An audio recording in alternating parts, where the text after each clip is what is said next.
Are you tired of chasing pretty rainbows? Are you tired of spinning round and round? Wrap up all the shattered dreams of your life, and at the feet of Jesus lay them down. Give them all, give them all. Hallowed be thy name, Jehovah to reign, and you will never change, oh Lord, forever you're the same. Jehovah Jireh,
Yes? I've prepared some other topic, but this word, worship, stuck to me. Hallelujah. The word worship comes in Genesis chapter 22. Just go to 22. Okay, let's read these words before we go there. Here I am to worship. Here I am, God.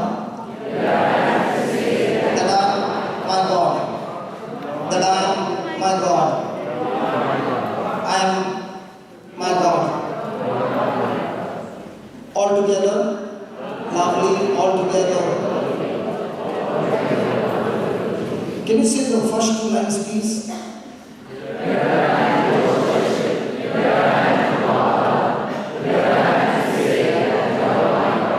Okay, reading these two lines, now let's read Genesis 22 from verse number 1.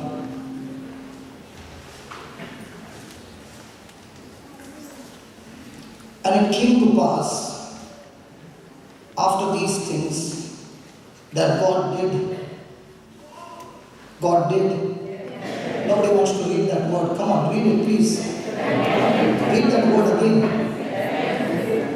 Please read that word again.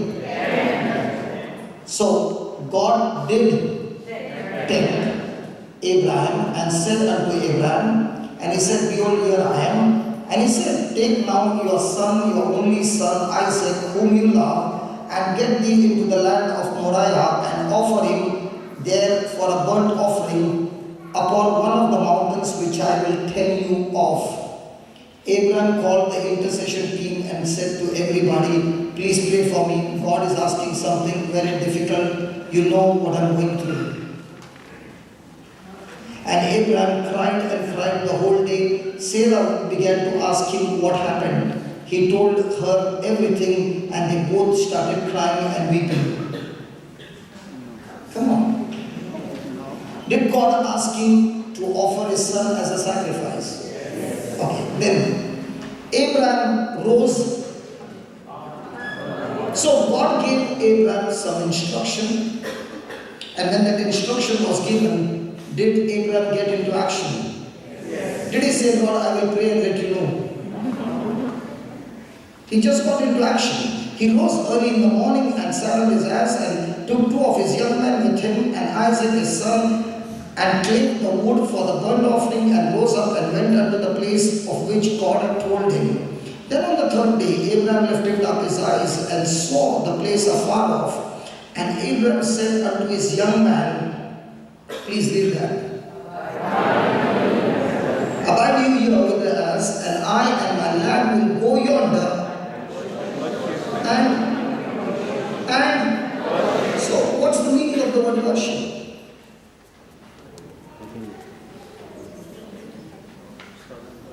The word worship is come over here. What's the meaning of the word worship? We were just put that song over, just quickly. Where we were? Yeah. Can you read that? What over here? Here I am. Put again Genesis. Yeah. What is Abraham saying? I'm here to worship. It means what?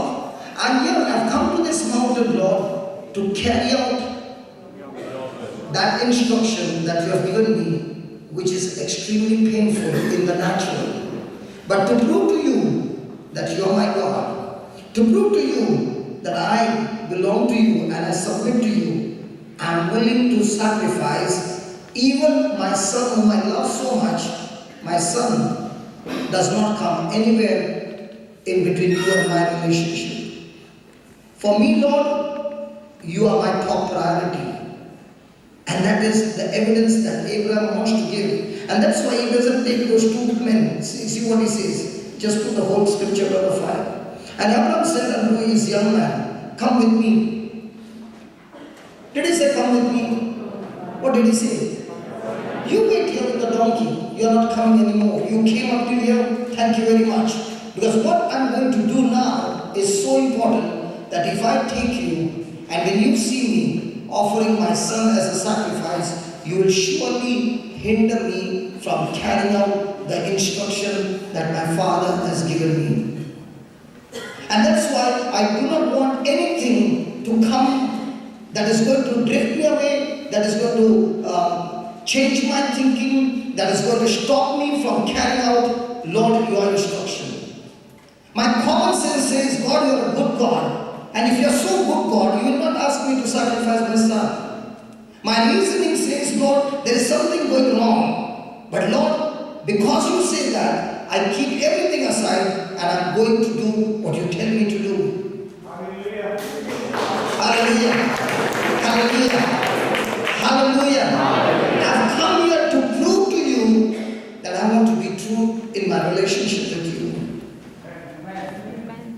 I've not come here to say I worship you by prostrating with my external body and all those things, Lord. I've come to prostrate before you in my decisions, where I'm submissive to every word, every instruction that you give me, no matter how painful it is, no matter how much I have to sacrifice, no matter what I'm going through, but I'm going to be obedient to you, and that is worship. Hallelujah. Hallelujah. Hallelujah. Hallelujah. That's why he says, I and my lad will go yonder and worship. Do you think when a person is going to take his son as a sacrifice, he won't have any negative emotions? Hurt feelings, pain? I want to ask you. So what is he saying? Even though in the natural I'm going to have that pain, because this son I got at the age of 100. I waited for so many years, and after so many years, Lord, you gave me a son. And what you gave me, you are asking from me again. Lord, you are only testing me. The word tempt is not to take him into a negative or to make him fall into sin. The test is for Abraham to grow in his faith and prove to God that, Lord, I'm still faithful to you. See, the word tempt has got two meanings. A temptation that comes from the devil is tempting you or putting pressure on you so that you will disobey God. That's a temptation. There's another temptation where the test is put so that you will grow in that test and become strong. Why are they tests in schools? If there were no exams, it would be so good, isn't it? And mamas, you all have got one slogan coming out of your mouth: study. Study, study, study, study, study, study. Why do you do that?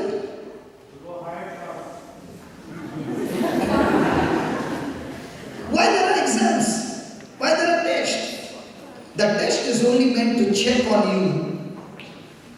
How much of the knowledge have you retained? What the teacher has been giving to you, imparting what she got, she's giving to you.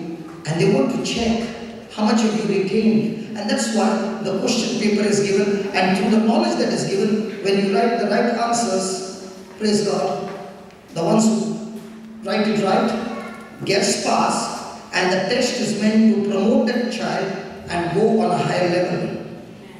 In the same way, God allows tests and trials to come into our life, not to kill us, but to make us grow strong.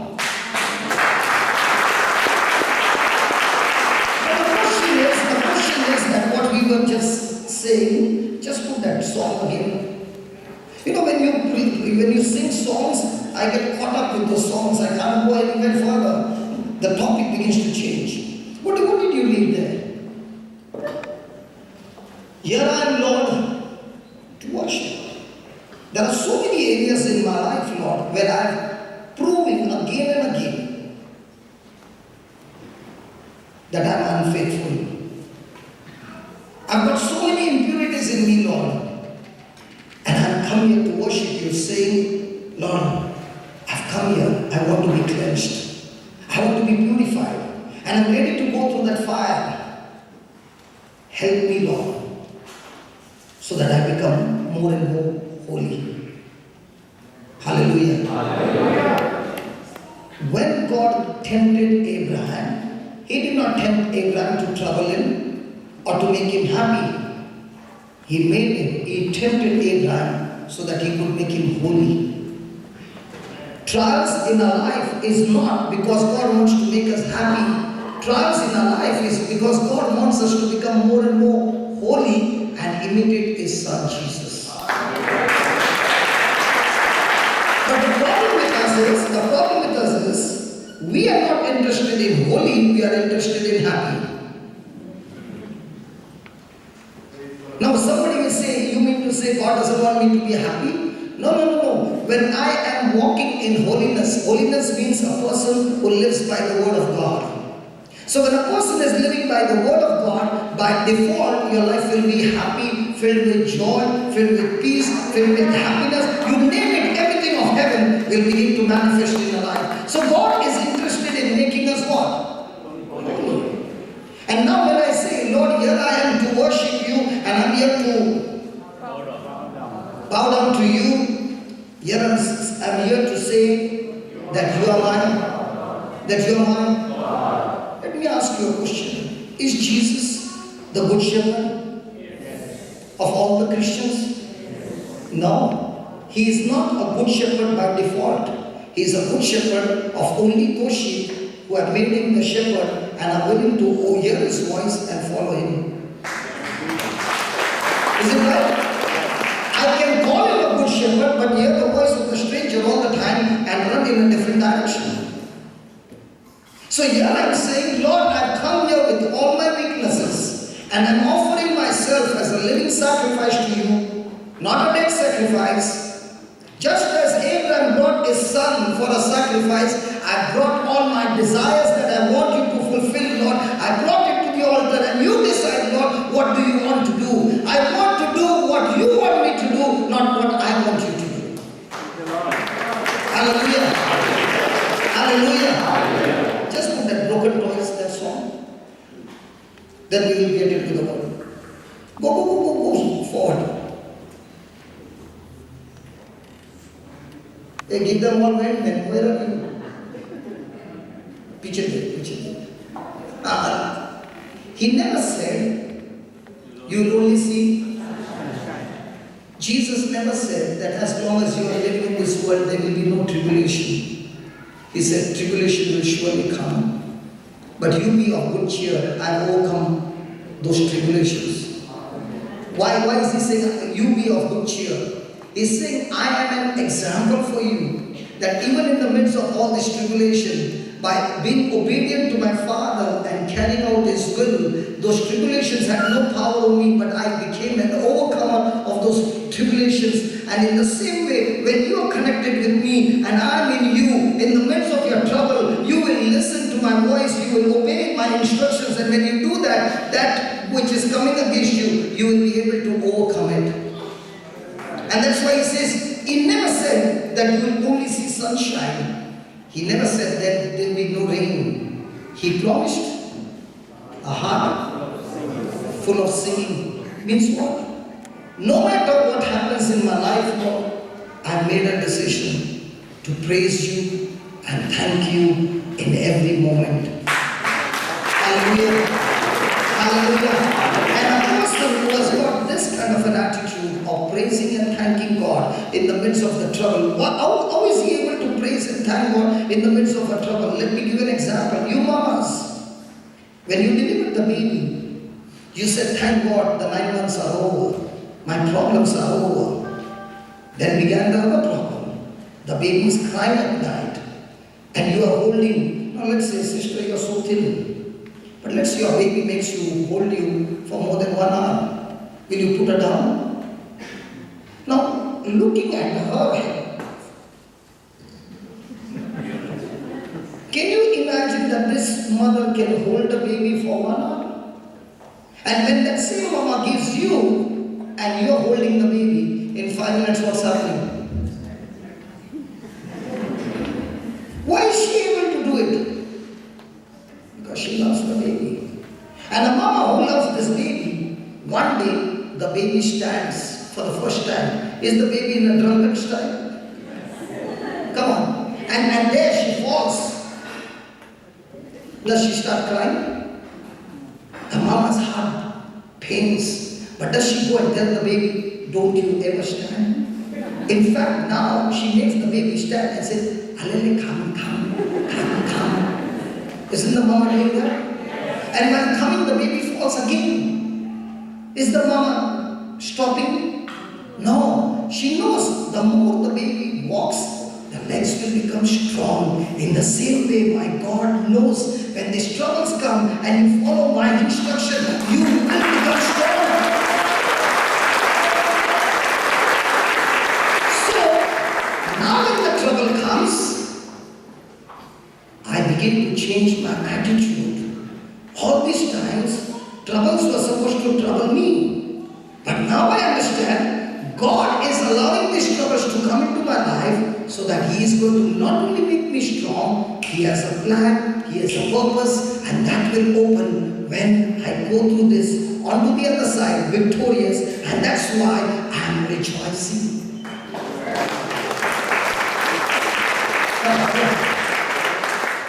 Now, when the trouble comes, am I a victim attitude or a victor attitude?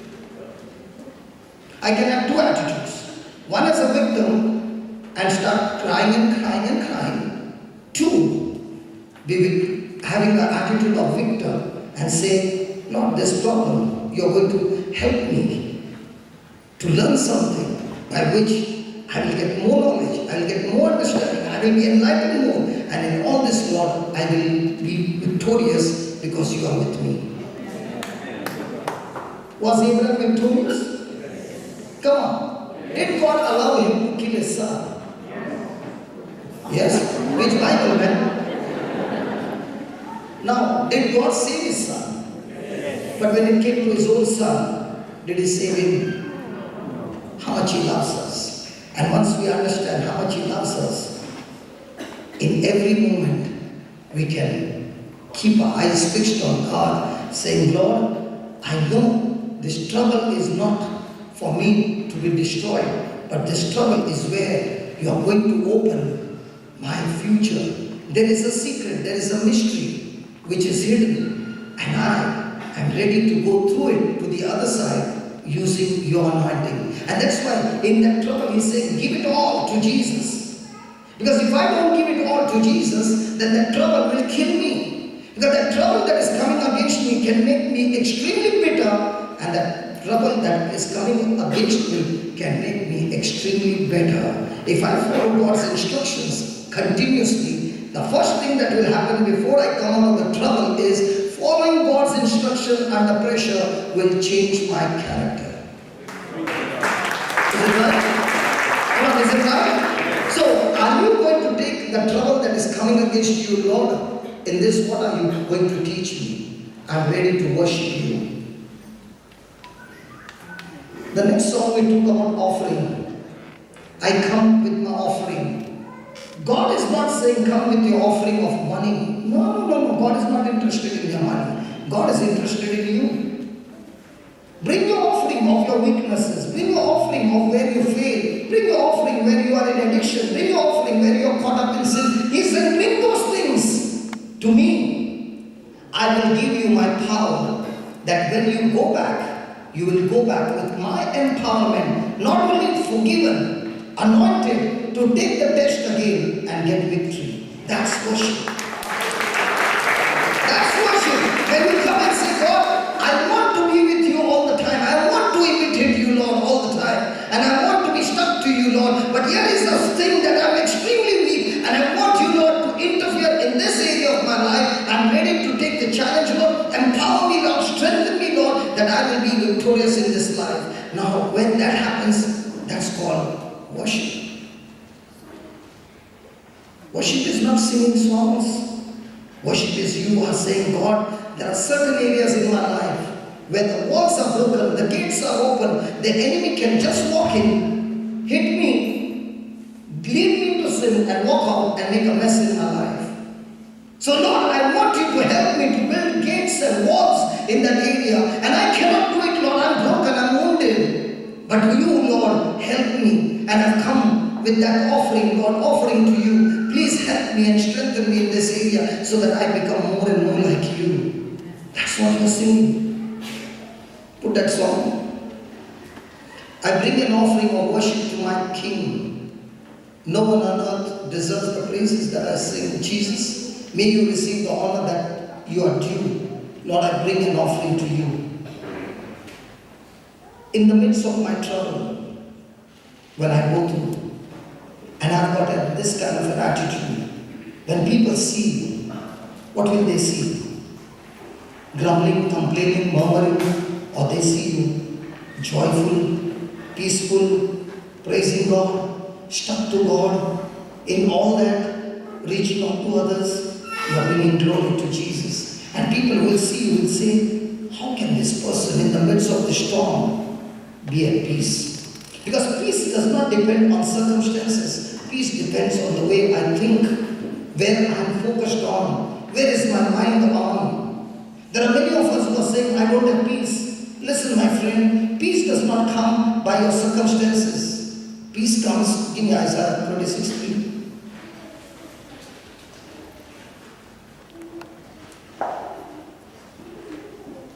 Now, did you see how fast Brother Pascal has become? Hello? Under pressure, those days were under pressure, he would do everything. Now, did you see how expert he has become? What is that? What is that? The more and more the pressure was put, what happened? He began to practice. If he had to get offended, would he be able to do that? So all those trials came to make him strong. Okay. God bless you. 3, verse 3. Lord, what happened to him now? Thou wilt keep him. Come on, read it.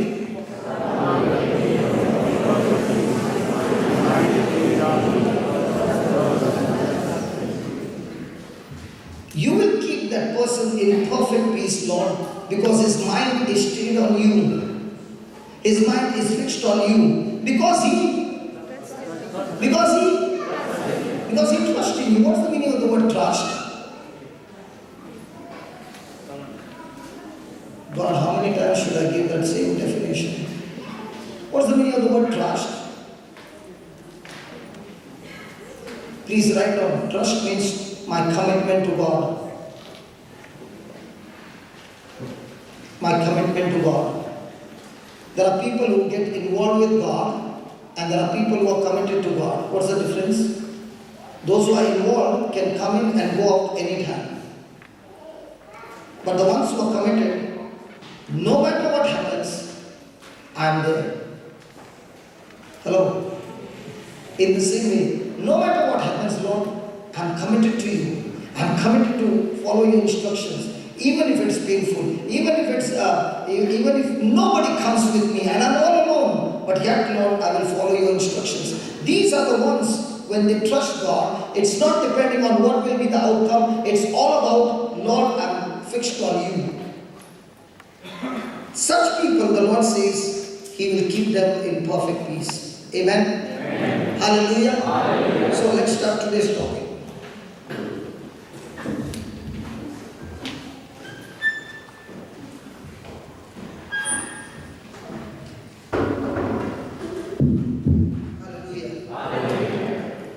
James chapter 1,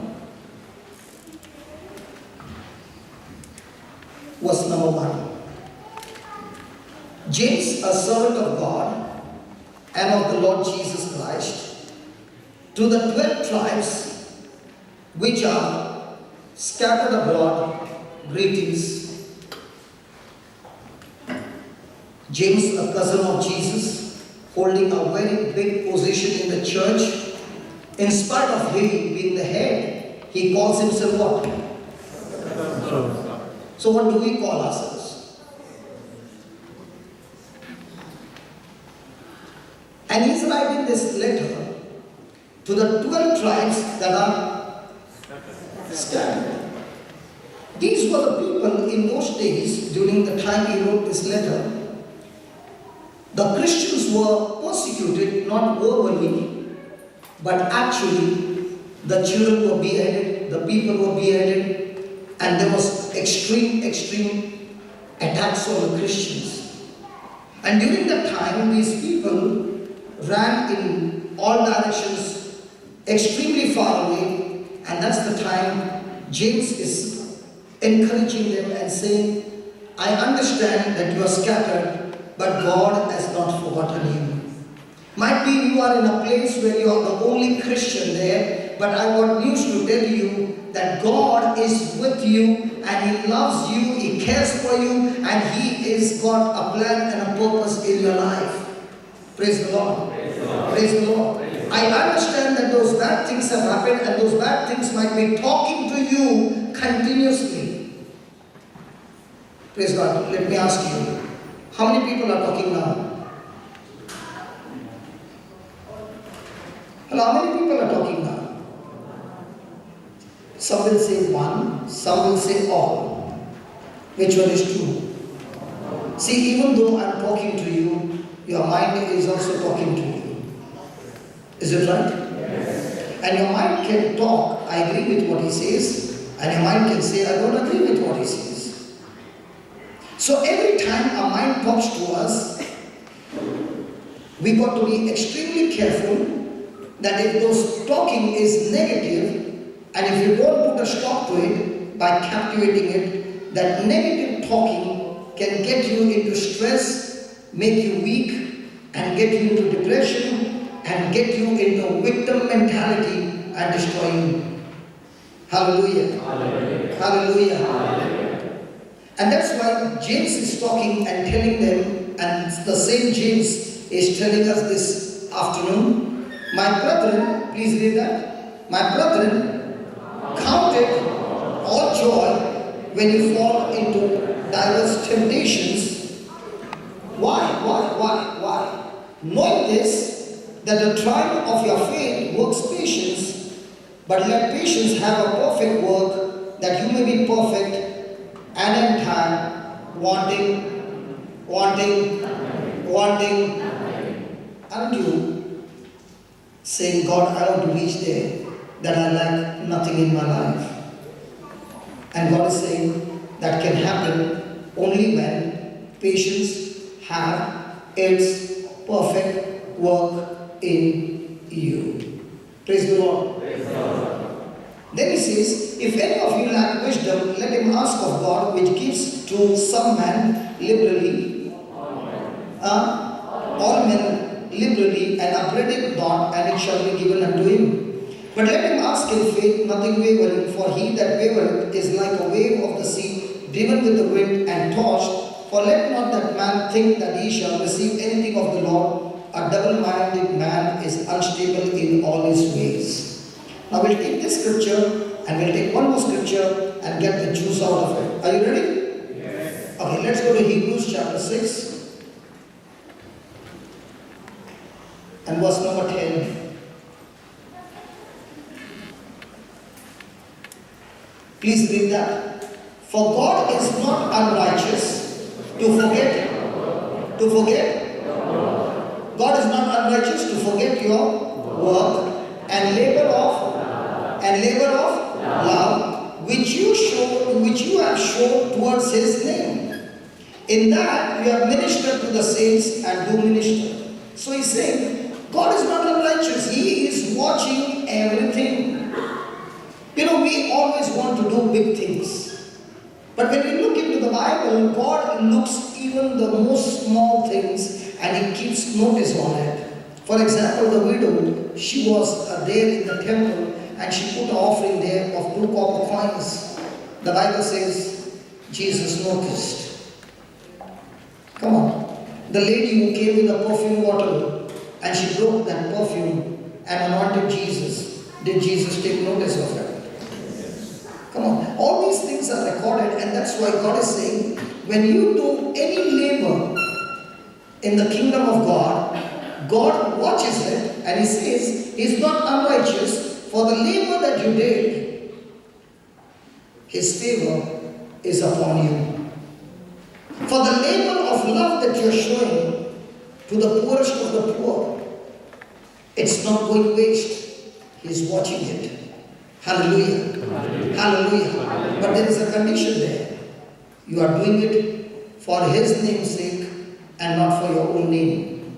Is it possible for a person to work in the church day and night for his own name and fame and for his some other selfish reason? Possible? Come on, talk to me, please. Possible. But if it is genuinely for the namesake of Jesus, then he says, God will never be in debt. He is in credit, and he says, my favor is upon you. Wow. When God's favor is on you, the Bible says what a man cannot achieve in his lifetime, labor, favor can achieve in a single day. Now somebody will say, what do you mean by that? Joseph was in the prison. That morning, the king summoned him because he had helped a prisoner. You remember? He had helped him to interpret the dream. Now who took him to the palace? The prisoner. He told the king about that there is a man in the prison who can interpret dream because his God speaks to him. The king summoned him and said, I want you to interpret the dream. What did Joseph say?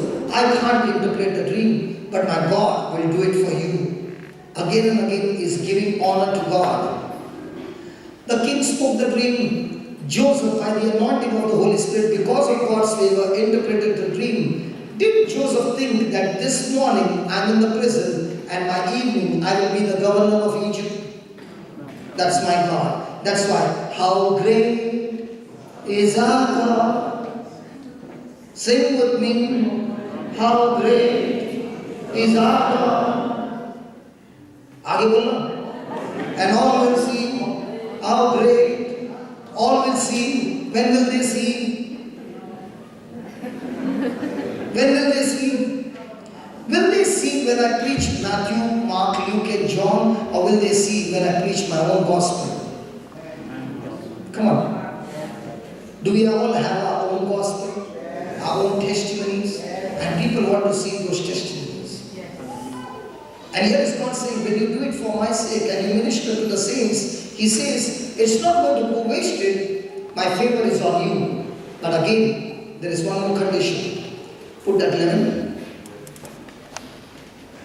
We desire that every one of you do show the same diligence to the full assurance of hope unto the end. In other words, he's saying, now that you understand that God is supposed to bring his favor in your life and you are lacking in some areas of your life, let that hopeless situation turn into hope and get that hope that God is surely going to interfere in this and turn it into a victory. Now that zeal, that faith, that vision or that imagination, that goal that you have, that dream that you have, don't allow it to die. Keep it strong. Speak about it to yourself day and night. Because he says, when you show the same diligence, the same passion that you got the day you got the revelation, you got the enlightenment from God, keep that going stronger and stronger till the day that hope is no longer a hope, it has manifested in your life. Hallelujah. Hallelujah. And then he gives us an answer. How will this hope that you're hoping for begin to manifest in your life? In verse number 12 he says that you be not slothful, that you be not lazy, that you be not wasting your time. Praise the Lord. The day before yesterday I was in Colombo and there were a group of people and we were just having a chat, having chai. And the ladies began to talk and one lady said, your Indian cereals are very good. Your Indian tele cereals are very good. So one asked, which one? And she gave a name. She said, no, the other one is good. And they kept on discussing different serials that they are watching from 7:30 to 12. And I said, now I know why you got arthritis in your leg. Now I know why there is a back pain. Because you are wasting your time in things that are unprofitable. That fellow is not watching 100%. The others never said, praise the Lord. Lord, I rebuke that. Hallelujah. If you're watching the daily serials of the world, why don't you watch the daily serials of the great men and women of God when you open the Bible? And if you will see those serials every day, praise God, I promise you, your future will be excellent. Hallelujah. The Bible also is a television of heaven. And that's why he says, I do not want you to be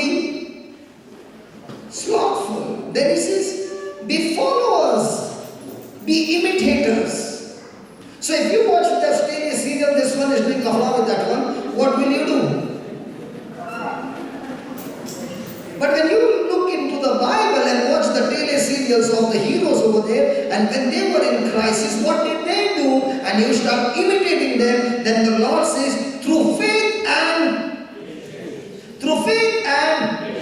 patience, you shall inherit the promises. See, there are many people who are sitting here who are saying, brother, my life has really changed. But brother, there are some areas I have not yet received the manifestation. I'm speaking that concerning worry and fear every day. I'm speaking material needs every day. I'm speaking the scriptures every day. I'm speaking it and speaking it and speaking it. You know what you just did? When you spoke it, you planted the seed of faith. Good. But after the seed of faith is planted, go to James again.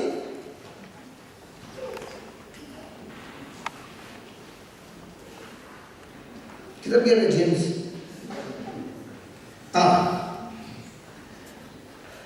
Verse number 3. Please read that. Knowing this, that the trying of the faith. In other words, when you planted that seed of faith out of your mouth, that faith will be tested. And when this faith is tested, he says, it will give birth to patience. Hallelujah. Hallelujah. Hallelujah. And only when patience has her perfect work in you, then you will mature, become perfect, entire, wanting nothing. So you can do one part of praying in faith, believing in faith, but when the test comes, we become impatient. Possible? Can you ask your neighbor, when was the last time you were impatient?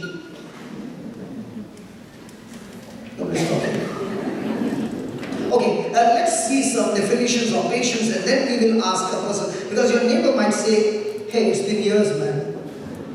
So let's see some definitions and then we will. If you can, please write down these definitions. Because if you are planting the seed of faith and has no patience, those promises you will not be able to inherit. But the Bible says with faith and patience, we inherit the promises of God. Now please understand, promises of God cannot be earned. It has to be inherited. It is a gift from God and it comes to us by faith and patience. Say that patience. Patience. Patience. So the first definition of patience. Patience is, please write down, patience is self-restraint. Patience is self-restraint. And those who are not writing will be saying, I don't have a notebook. Can I ask you? Do you do chatting? You got a mobile?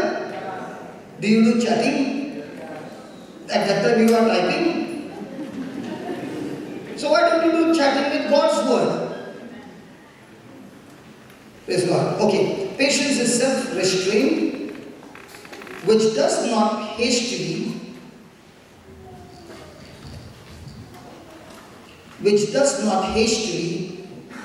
retaliate against a wrong. Against a wrong. When someone does a wrong,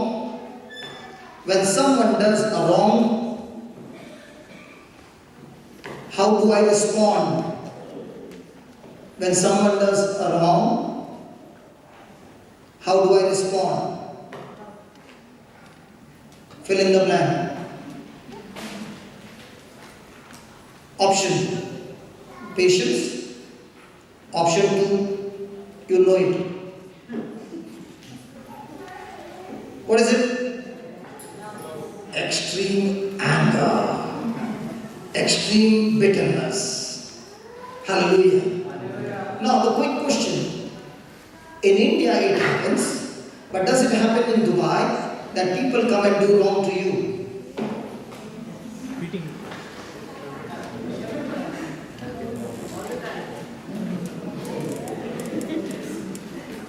Hello? So when people do wrong to you, do you self-restrain of retaliating on purpose, or do you give back? Does the commentator say to you, if you don't give back, that person is taking advantage of you? Is the commentator saying to you, if you don't give a peace of your mind, that person will destroy you. Do you understand English? No, because from here, how do you look? Hallelujah. So let's take an example.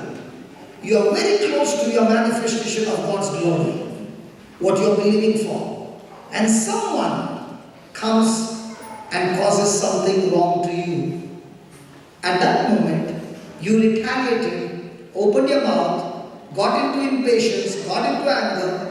Now, according to Hebrews chapter 6:10, he said, my favor is on you. Agreed. He said, be imitators of those in the Bible, those of faith. He said, let that hope that you have not die out till it is manifested. Have that same diligence. He said, last, with faith and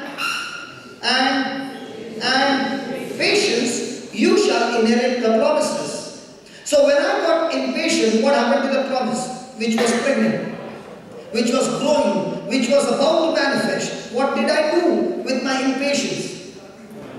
Aborted. Praise God. Can you ask your neighbor, how many abortions you have? How many abortions we have? Because when we come to the meeting, we all get excited. We start praising God, we start thanking God. But here is God showing us today that the key where the devil has been robbing all our blessings is he gets us into impatience. Hallelujah. Hallelujah. The next one. Next definition. Patience is the ability. Should I continue the topic or change the topic? You all are saying we are already patient. Change the topic. Okay. Patience is the ability to accept. Patience is the ability to accept delay or disappointment. Delay or disappointment graciously.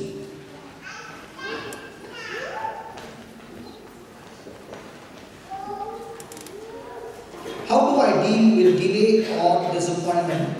Right. How do I deal with delay or disappointment?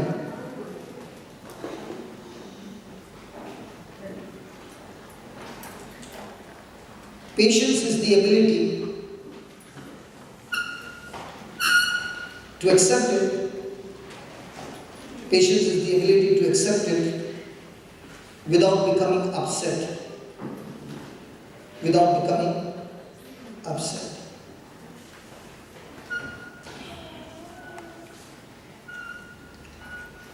Can we take some examples from the Bible? God said to Joseph that I am going to make you a great man. After how many years did he become great?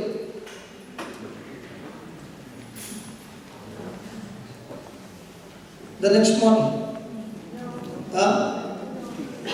About 13 years. Now, in those 13 years, was there every reason for Joseph to get disappointed? What God had said and the physical evidence that was going on in his life, did it match or was it a big mismatch? God said, I'm going to make you great. And here is God bringing him into a situation where he's sold as a slave. God said, I will make you great. And thank God, he becomes a manager. The very next moment, the wife comes and falsely accuses him and he's in the prison.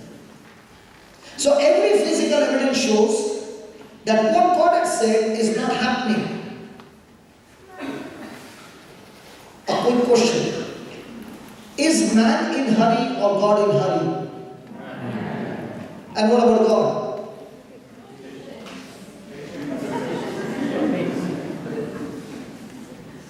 He spoke to Abraham and said, Abraham, I'm going to multiply you. And Abraham is happy at the age of 75, he gets out, follows the instructions. I'm going to multiply you. 99. Is Abraham in hurry? Sarah was in hurry. And that's why what did Sarah do? I want children now. And if God is not giving, I got an idea. Take my baby. Now, in those days it was legal, but it was immoral in the eyes of God. There are many things in this world which is legal, but it is extremely displeasing and immoral in the eyes of God. Just because the society has made it legal doesn't mean the Bible says it is legal. Amen? Amen. And when the child was born, Ishmael, was it God's plan? Now when the child was born, what happened? When you go home, please read it. Genesis 16, read that chapter and you will see that now Sarah is angry. Hallelujah. So when I'm in hurry, I will create what? Ishmael. Now Ishmael doesn't mean, I'm talking about different areas of our life. We create Ishmael. And we are so happy when Ishmael is come, but after some days that Ishmael can never give you happiness. You got to wait on God, and God gives you Isaac. Hallelujah. Let's take another example. David is busy. Praise God. Okay? Looking after the sheep. There comes a big day.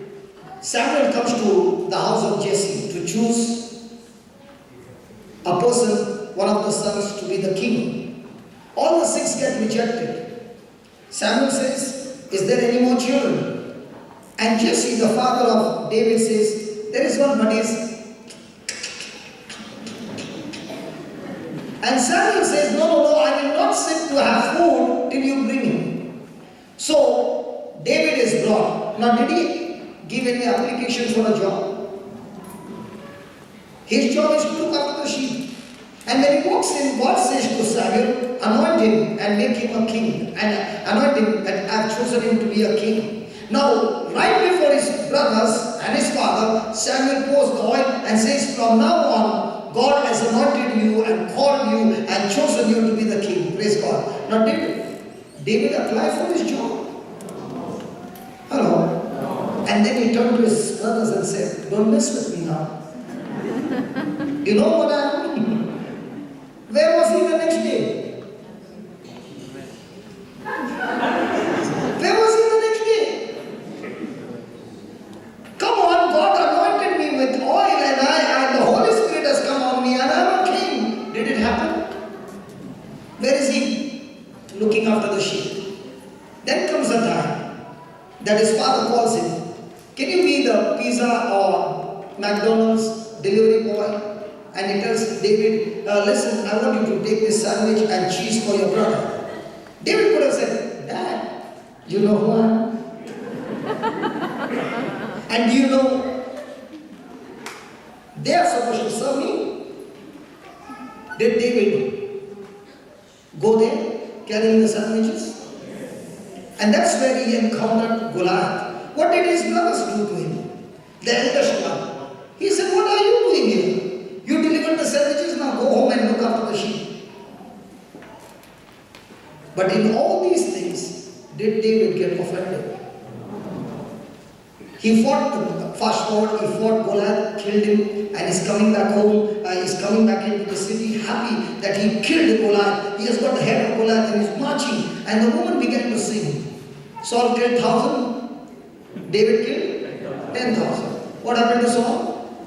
Jealousy. Was it because the woman said it? Or was it the lyrics? The lyrics. Praise God. Now, when Saul got into jealousy, what happened to David? He had to run for his life. Imagine, is there a disappointment now? Come on, I've been faithful to you, God. I've been faithful to the King of God. I've done everything possible which was right. And here is what I'm receiving. Where are you, God? You told me that I'm going to be a king. Where, King, Lord? Here I'm running for my life. At least I was good in my father's house. Now I'm all alone. Did God allow all this thing to come into David's life? And in all all this hardship, did David become stronger and stronger, facing trials after trials in his life, till a day came when Saul himself committed suicide and David became a king. Did David get a chance to kill Saul? Yes. Yeah, twice he got. But did he touch him? No. Was he patient in all that? Because somebody's trying to kill you. Now it's your chance to give him back. Did he give him back? No. Did he wait on God? Yes. Did God make him a king? But did it happen that day? No. So how many times when there is a delay that you get irritated? How many times you did the right thing and instead of getting a promotion, you got a demotion and it's a shame and everybody's pointing finger to you and you know that what you did, your heart condition was right, you did it for God, everything you know, but the world has come against you. Now what happens to you? Depression, impatience, anger, complaining, murmuring, and all this is going to stop God's purpose in our life. Praise God. The next one. Can we have some more definitions? Hello? Are the definitions helping you? Nobody wants to talk. I'm told that there is a vacation going on now. Is it right? So talking also vacation is there? Praise God. Okay, third one.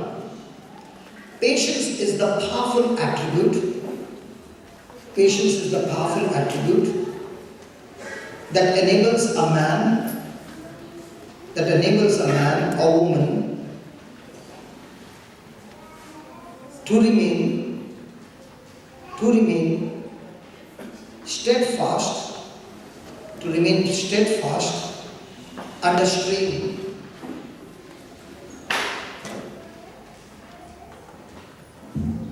To remain steadfast under strain and continue pressing on and continue pressing on and continue pressing on. Praise the Lord. It is a powerful attribute.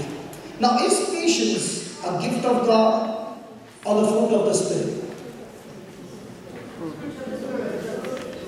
Is patience a gift of God? Ever a gift of God? If it had been a gift of God, then you would have laid hands on somebody, and when that somebody, praise God, would have got the gift and got patience. Praise the Lord. Patience is the fruit of God, and that's why it has to be labor. It has to be labor. Okay. Did Jesus say, I am the true vine? And you are my branch, and only when you abide in me and I abide in you, you shall bear. So how does a person develop this patience? By abiding in the true vine. What is the meaning of the word abiding in the true vine? Abiding in the true vine means all the time, continuously following the instructions of the word of God. If the word says jump, I jump. If he says dance, I dance. If he says praise, I praise. Whatsoever he says, I'm submissive to it, I'm obeying it. That's the time comes patience. Now the Bible says that when a person is going through a test of his faith, now the Bible doesn't say you will be tested. Bible doesn't say that. James chapter 1, just put that verse number 3. Knowing this, that the testing of your, he never said you will be tested, he says your faith will be tested. So how does a person get faith? A person gets faith. Faith comes by hearing, and hearing by the word of God. So you heard a word, it gave you faith, and before it gave you faith in a hopeless situation, you got a promise of God, and that promise of God gave you new hope. Now that hope that you are holding on, that you are excited about, the devil will come and put great pressure on it to prove to you that what God has said will never work for you. It will never come to pass. He will do everything possible to change your thinking, to change your focus, and that's why your faith will be what? Tested. And when this faith is being tested, it will bring what? Patience. When will it bring patience? It will bring patience in only those people who are abiding in His word. Not everybody. For example, God, Jesus said, love your enemies. He said, love your enemies. It means enemies are somebody who is hurting me. And when I begin to, somebody is coming and hurting me every day in the office, every day. What comes to my mind? Grumbling or loving? I'll give you a secret. Has anybody ever committed any sin without first thinking? I'm sorry, I should have asked the other question. Has anybody committed sin? Because when I asked you that question, some of them are saying, what is he talking about? Okay, has anybody committed sin? Yes. So have you ever committed sin without first thinking about it? No, you cannot. So the more and more you think about it, the more and more there is a negative power that draws you to go and do that act. Are you following? In the same way, for me to love my enemies, I got to talk to myself and think to myself that I'm actually loving this person, I'm thinking good about that person, I'm talking to myself, he's a good person, I'm going to pray for him, I'm going to do good for him, and when I keep on doing those things, then only I'm actually able to put it into action. Such a good secret I give you all. Nobody's happy. No, it doesn't matter. Hallelujah. Hallelujah. I know a person whose boss has been putting pressure on this person. This person is on the lowest rank and saying, I want you to meet this much target. And every day this person will get up and pray, God, give me wisdom to bring business, give me wisdom. And the pressure is going on and on and on. And this person would all the time hate this boss and keep on cursing this boss. And I said, if you are going to do that, you will always be a loser. Instead of that, you talk to yourself. She said, I can't even feel good about her. I said, thank God, faith is not feeling, faith is believing. Hello, faith is not a feeling, faith is believing. So begin to talk to yourself that this boss is a fantastic boss. Lord, you have given me a good boss. Because this boss is putting pressure on me, I'm increasing my capacity to have patience. Tell me honestly, where will you learn patience? On Sheikh Zayed Road or Sarja Road?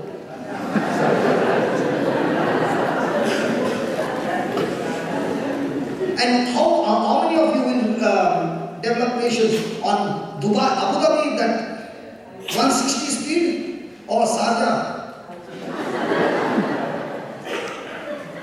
And I said to her, listen, this boss has been put in your life for a purpose because God wants you to grow in your patience, and only when you grow in patience, you will inherit the promises of God.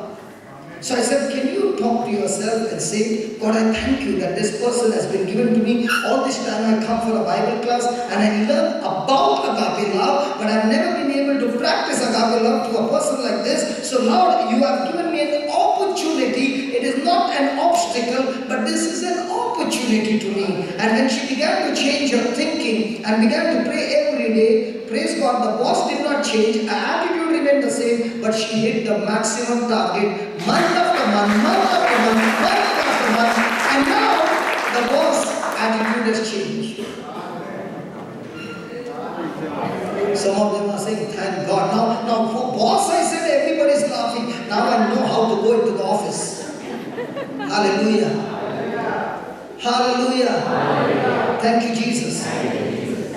So patience is a powerful attribute. It has to be labored. It has to be your decision. Everything in your emotion will say, I don't want to do it. It's painful, it's uncomfortable. But you are going to say, I'm going to do it because this is what God wants it, and that's my worship. What's my worship? To follow His instruction. And when Abraham worshipped God and followed the instruction, did he get promotion after that? Amazing blessings came after that. Hallelujah. That promise that God had told Abraham that through your son Isaac I will multiply. At that time, the promise got activated and Isaac got married.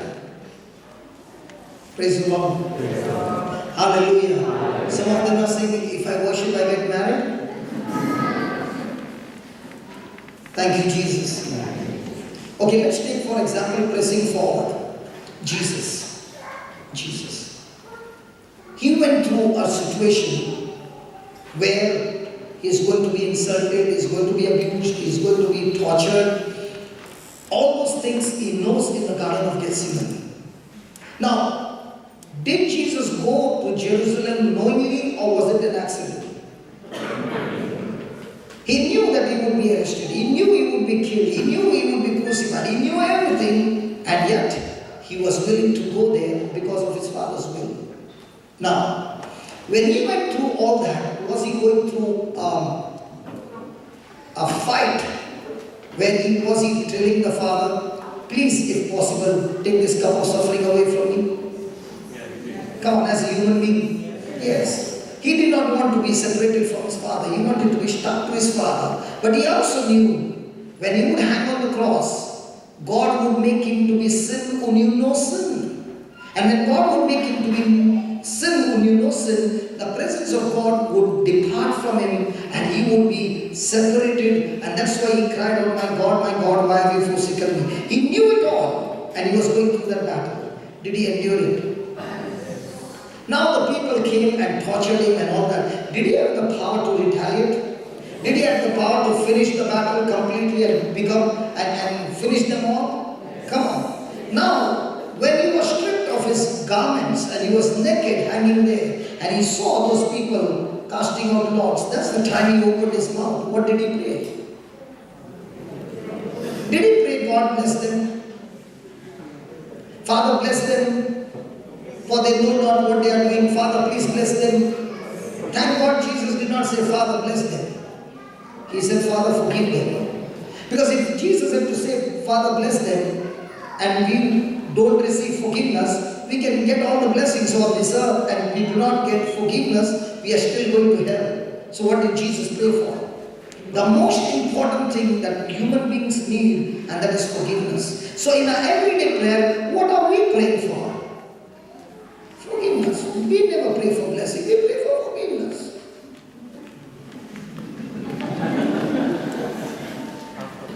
What is our prayer? God bless me, God bless me, God bless me, God bless me, God bless me. What should be our prayer? God, I need forgiveness. And unless that forgiveness is not given and we don't receive, the blessings don't get activated. So what should be my first prayer? Forgive me or bless me? Praise God. Now, did Jesus keep pressing forward? Come on. What about St. Paul? St. Paul. He was in the prison, especially in the book of Philippians. He talks about joy throughout the book, about joy and joy and joy. And he keeps on saying rejoice. Now he is facing death. How can a person have joy when he is facing death? How can a person have joy when he is being tortured? Because his focus is not on his circumstances. He's saying, hey, come on, death, where is your sting? Come and kill me. Because if you kill me, I'm going to be with my Lord, whom I'm waiting for, to see him face to face and be with him. And if you are not able to kill me, I got news to tell you, death, that I'm going to preach and preach and preach and still preach the gospel. So whether I live, I still preach. If I die, I'm with my Lord. In all circumstances, I'm victorious. I'm a prophet. Hallelujah. Hallelujah. Now you will say, how come I'm not able to do it? In Paul's life, whenever he went through any trial, where was his focus on? The things of the earth or the things of heaven? If I have to ask you, I want 10 people to stand and give thanksgiving. When you are giving thanksgiving, which one will you give? For the spiritual things that Jesus has done or the physical things that you have seen the manifestation? Come on, let's be honest here. Don't tell lies. Physical things. And when you're giving thanks to physical things, let me tell you, every physical everything is temporary. Even the person sitting next to you is temporary. Your spouse is temporary, your parents are temporary, your children are temporary, your job is temporary, your money is temporary, your house is temporary. Everything on this planet Earth is temporary, and that's why the ECG goes like this. In the morning, praise the Lord when coming from office. Again next morning after prayer, praise the Lord. Because my thanksgiving and my focus is on earthly things. The same person changes his focus from earthly things to spiritual things. They are eternal. They cannot be destroyed. They are permanent. Praise God. For example, you are adopted in the family of God. Is it eternal? Come on. You are born again. Eternal. God has given you Holy Spirit. Eternal. Come on. Hallelujah. Hallelujah. Hallelujah. Hallelujah.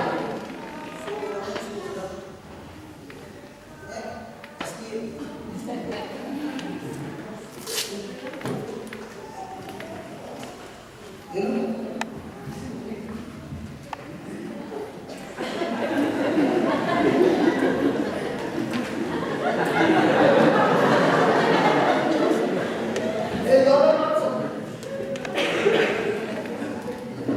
This is pastor's $100 dirham, and it is asli, real one. Okay? And I want to give it to you. This is 100 dirhams, and I want to give it to you. I said, this is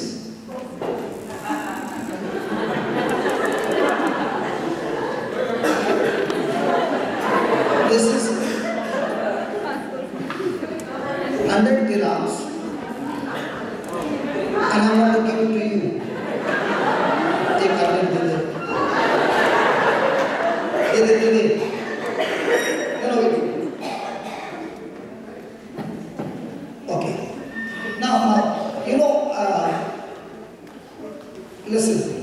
Many of you are sitting and laughing. Okay. What did I say? I want to give it to you. 100 dirhams. Why you did not get up?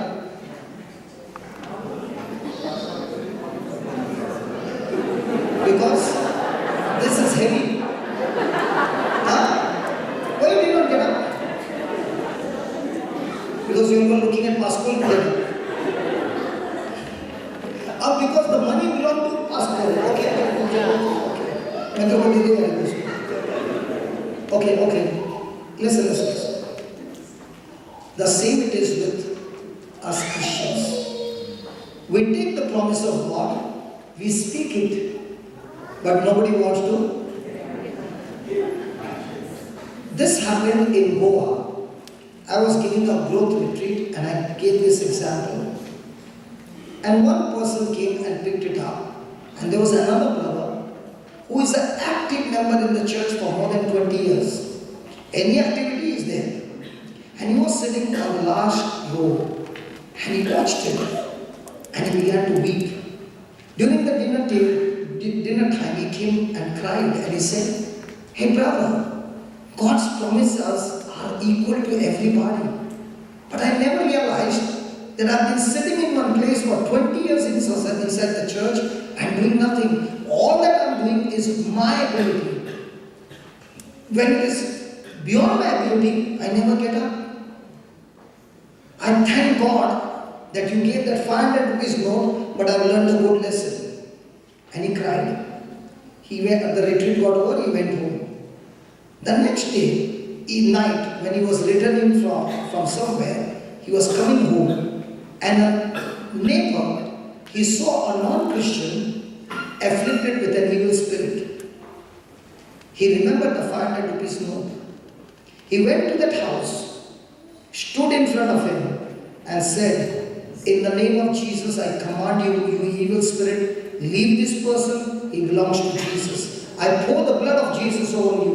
And he began to pray in tongues. He said, "Brother, 3 minutes I hardly prayed. There were 3 people pulling his hand to fold his hand, and he would not fold.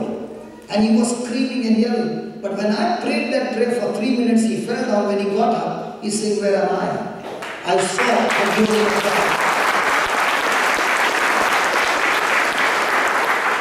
He said, all this time, brother, when situations like this would happen, I would call somebody else. I did not realize we Christians are all given the same power. We all Christians are given the same power. But now only 2 people heard the word, responded to that word, and got up and came to take it. And that's what's happening in our life. And that's why he's saying, our patience is there. When I follow the instruction, when I'm following the instruction, I know and I know in my ability I cannot do it. In my capacity I cannot do it. But Lord, you are in me, and because you are in me, you said this, I'm ready to put it into action, and surely it will come to pass. That's when you are facing the trial and saying, doesn't matter how much order I have to endure, I'm ready to endure, but I will keep on pressing forward. Now that person is coming to the rehab every day and is sitting with the boys, preaching to them, and he's saying, 20 years, brother, I've been an active member. Even in the catechism, I'm teaching the children, but I never, if some child will say, I got pain, okay, you can sit there. I never took authority and told the children, come on, let's pray and cast it out. I gave them a theory Jesus, but not the real Jesus, because I myself did not have the real Jesus. But now, when my eyes are open, I have encountered the real Jesus. And I can encounter the real Jesus only when I follow him with the action. Troubles will surely come. They are meant to come and knock you out. But God is saying, I'm going to make you strong with my word, that you will not fall, but you will stand strong. And that's what God wants his children to mature. God wants his children to grow. Am I up, brother? When he walked in, I thought, hallelujah. Hallelujah. Hallelujah. Can you remember this example, please? Hello, please. Are there people who are in trouble around you? Can you hold their hands and pray with them and tell them, come on, let's pray on this scripture. I want you to pray with me and make a prayer. And when you leave that person, tell the Lord, Lord, I've done my part. It's your part to confirm the word, not mine, yours. And I will continue to believe to see it bring to manifestation. And if each one of us will start doing it, what will happen? Your faith will grow. Your patience will grow. Now you will say, hey, this scripture is not just a word. It is a powerful weapon that brings forth manifestation. Hallelujah. And today, before we end up, you're going to take that. And you will see with your eyes how many people get healed. It's not because I'm praying. It's not because I'm anointed. It's because you are believing God's word. You are believing God's word. Hallelujah. You are taking your inheritance, man. Healing is your inheritance. Blessing is your inheritance. Patience is your inheritance. But we can only take it when we begin to labor to bring this mind to obedience to God. What was your mind saying when I showed you the money? Just looking. Hallelujah. Now if I ask you, give me 100 dirhams. Now if I ask a million. Now if I ask you, everybody will move into action, right? What has happened now? You have been enlightened. You have got now spiritual understanding that this is what I need to do. And imagine if we Christians begin to do that using God's authority and power, what will happen? People's lives will be changed. Amen? Amen. The next one. Patience is a calm endurance. Patience is a calm endurance based on the certain knowledge that God is in control. Patience is a calm endurance based on the certain knowledge based on the certain knowledge that God is in control. Praise God. Now, might be a person is going through some bad situation. What do you think will be running in his mind? The negative things that are happening to him or the promises of God? Negative things. But when will the person be calm? When he has the promises of God. For example, is God's word saying mountains melt like wax in the presence of God? Okay. When you walked in, you had many things to think about before you walked in. And then the praise and worship team came and they put those lyrics there and they began to sing. The moment they began to sing, were you still thinking of your problems or did you change your thinking and you got focused on the lyrics? The moment you got focused on the lyrics and your mind is focused over there, now did you get connected to God? Now, are you in the presence of God? Now, when you are in the presence of God, has God told you that mountains melt like wax? So are your problems supposed to melt like wax? The more and more you get connected to God in His Word. Now when I understand this, then even though there are negative things happening around me, that knowledge which I believe in brings calmness and patience and endurance in me. Patience doesn't mean you keep your mouth shut and hang around and do nothing. Patience is where you are laboring to bring your mind into obedience to Christ, where you are activating your faith. It is not passive, it is extremely active in your mind. Hallelujah. Hallelujah. Hallelujah. Hallelujah. Thank you, Jesus. Next one. Patience is the ability to put up with people. Patience is the ability to put up with people you did like to put down.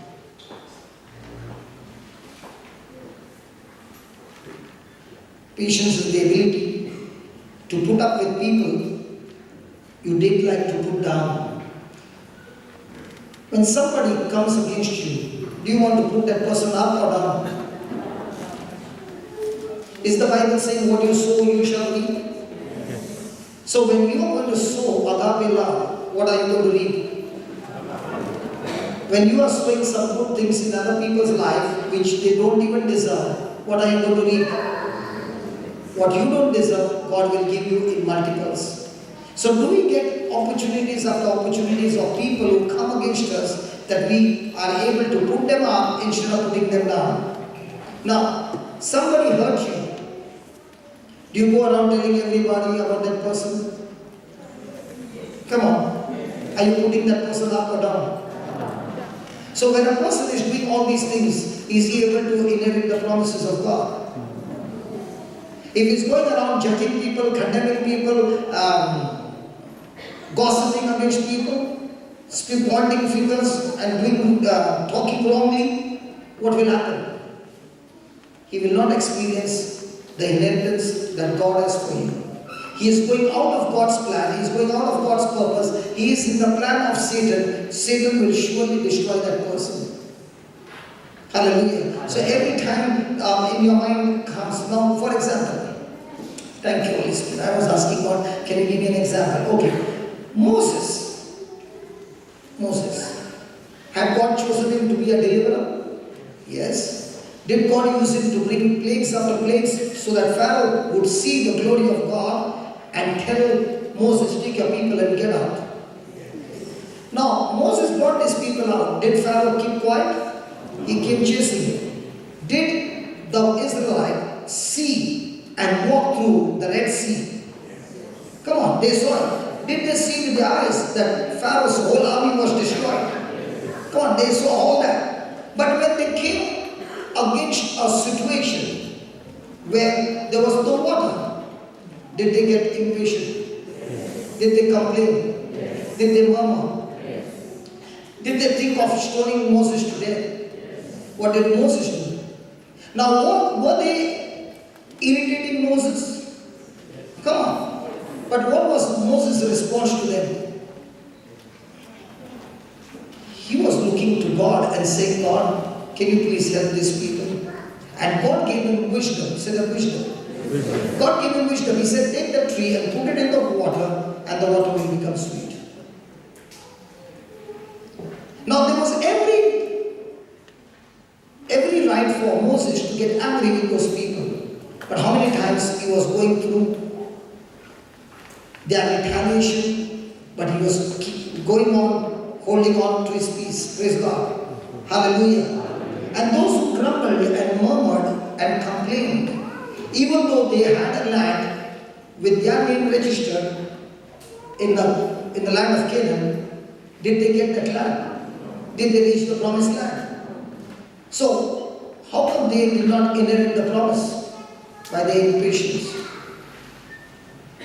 God has got great plans for everyone, great purpose for everyone. You can open your mouth every day and say, Jeremiah 29:11, that God has a plan for me, for my welfare and not for my destruction. But at the same time, you are a person who is all the time getting irritated, upset, having wrong negative attitudes or negative emotions running in your mind. Even though it's your inheritance, you will never see it manifest because of your impatience. Now, is patience extremely important? So, when was the last time you lost your patience? How many years back? Because for us, being impatient is extremely common and we feel it's okay. But the Lord is today exposing the lie of the devil and showing us we have destroyed so many of God's great blessings and purposes in our life. For example, yesterday we were going to Abu Dhabi and we went to some industrial area and we were in a different zone. And there was this GPS showing something and the brother on the other side was showing something else. Now the person who was driving was saying, isn't it true in our life, the GPS of heaven is showing something and the world is showing something else? Whom do I believe?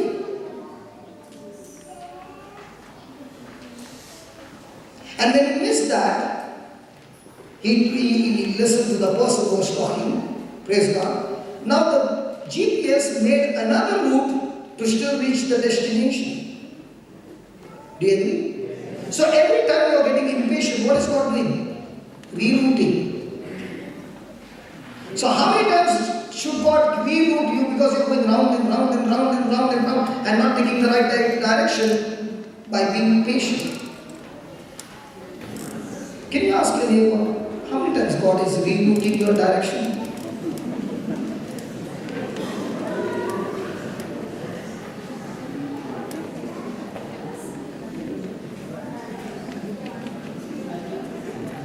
That's true.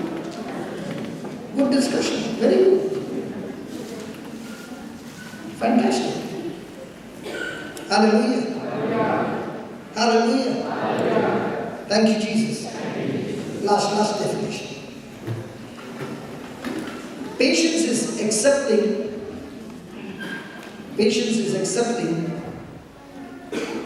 a difficult situation.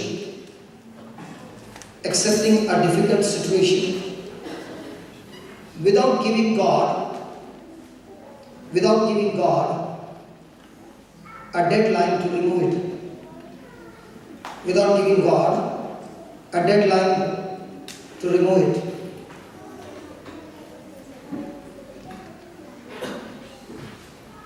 How many times we have deadlines? Lord, 9 novenas. How many? 9. 10. Done.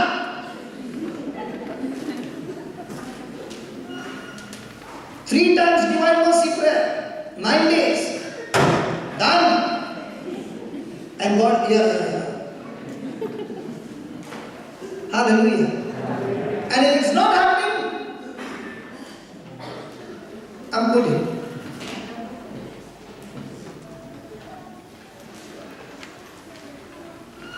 Okay.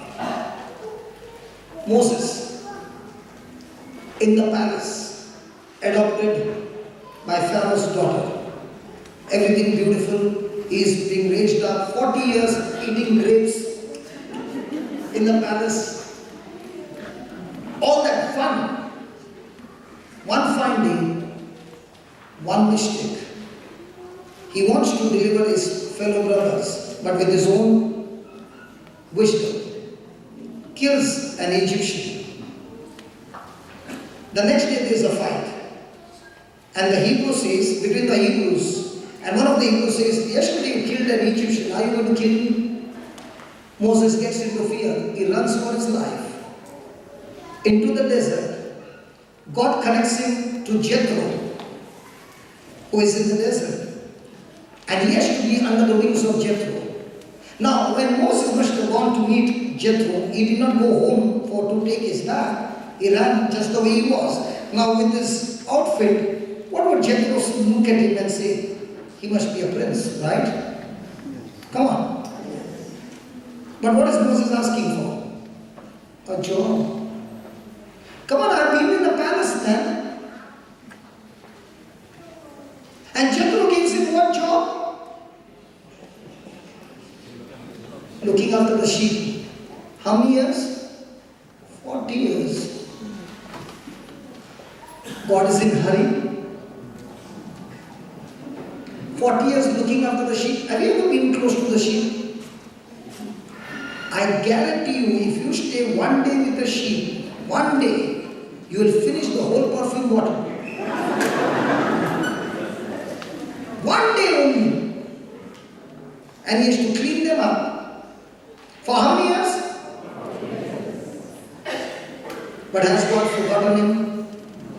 In all that, is Moses grumbling? Can he see any hope? It looks like I'm going to die in this desert under the wings of Jethro.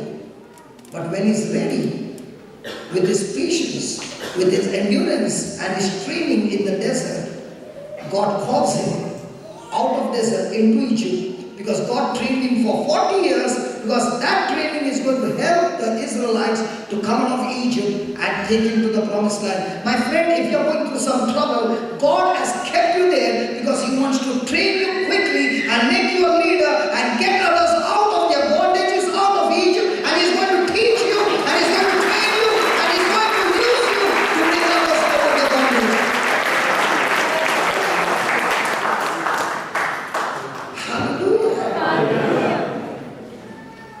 Nothing goes wasted.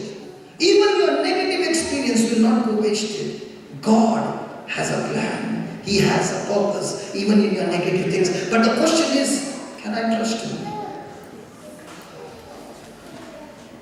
Can I walk with him?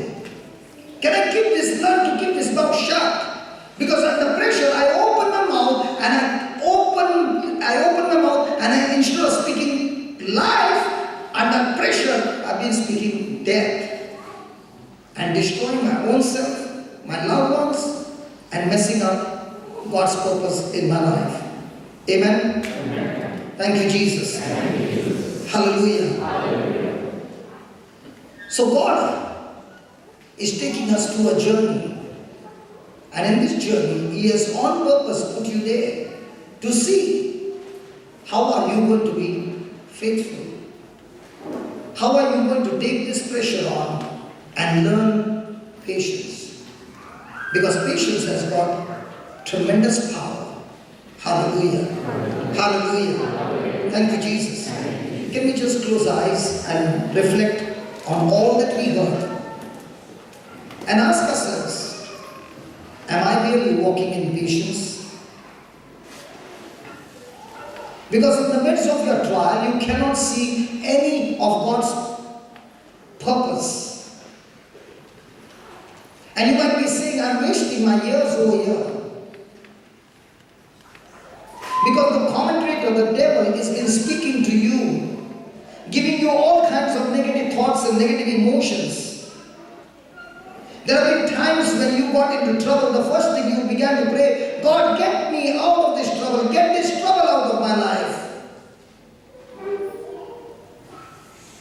And James is saying, if you're going through any trouble, consider it nothing but joy. Count it all joy. Rejoice. Because in the midst of this trouble, God is going to enlighten you. He's going to give you a spiritual understanding and strength and make you strong. Because He has a purpose in your life.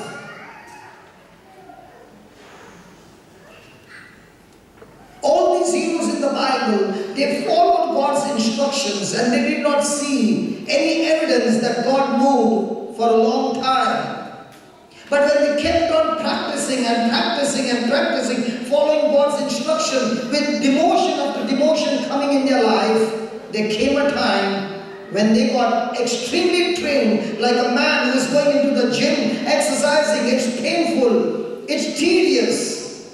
But when he keeps on doing it consistently without taking a holiday, there comes a time when he begins to develop his muscles, he begins to develop his strength. In the same way, God who loves you and me and we are His children, He wants us, His children, to grow and mature.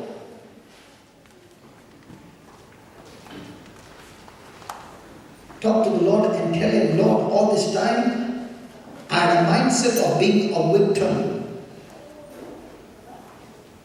But today, the truth has set me free.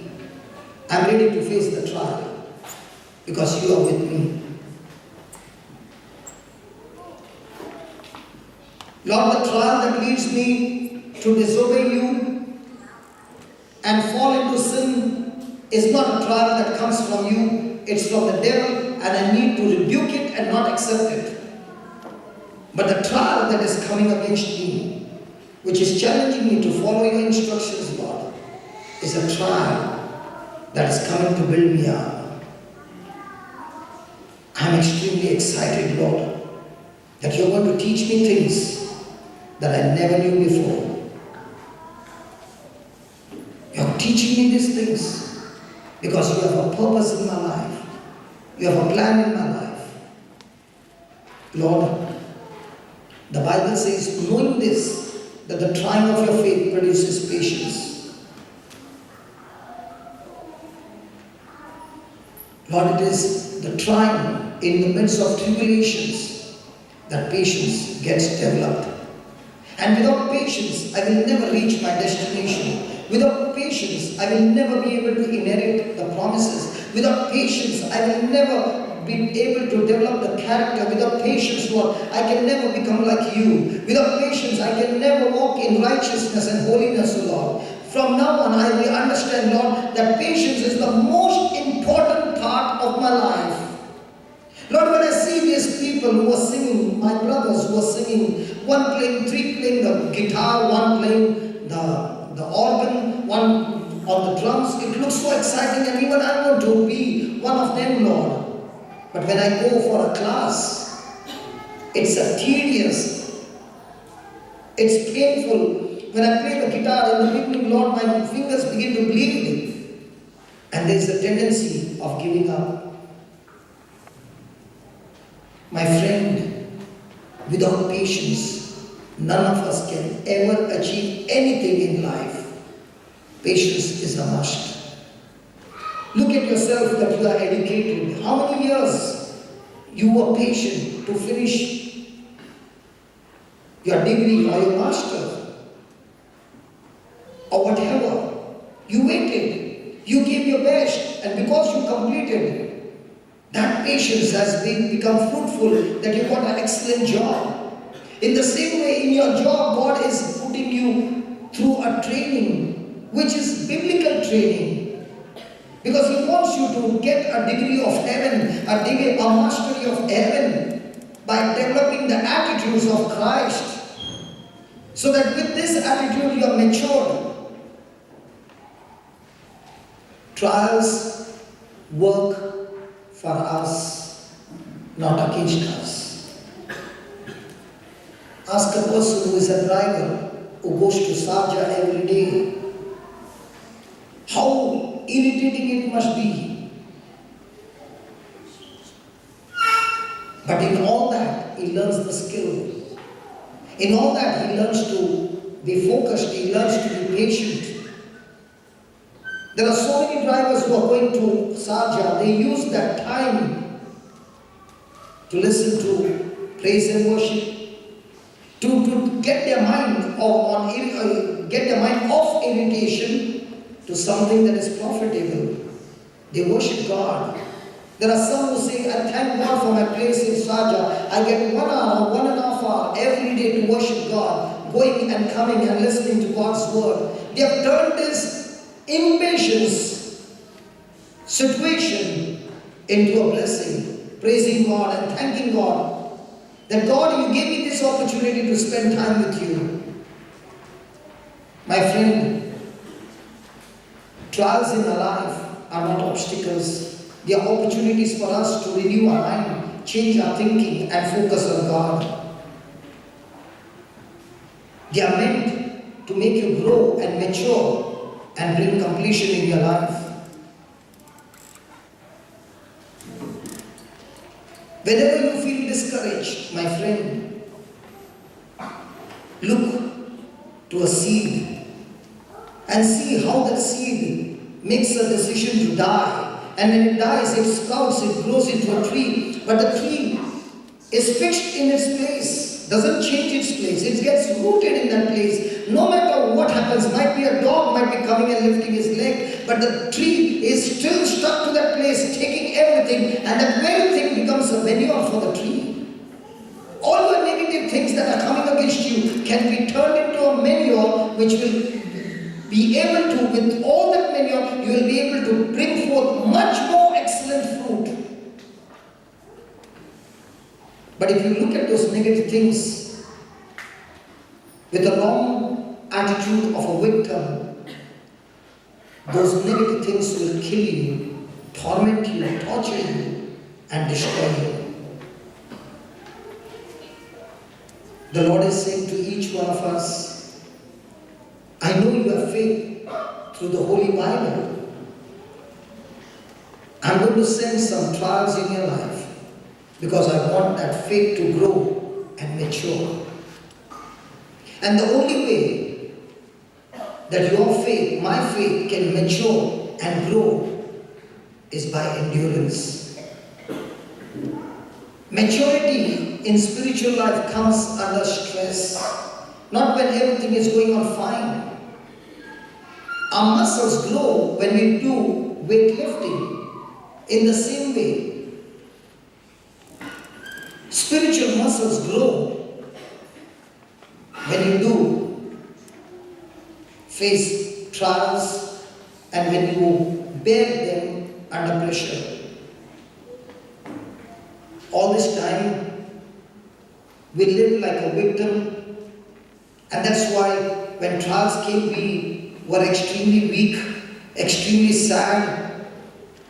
And we did not respond to the trials the way God wants us to respond. We responded with sadness and depression.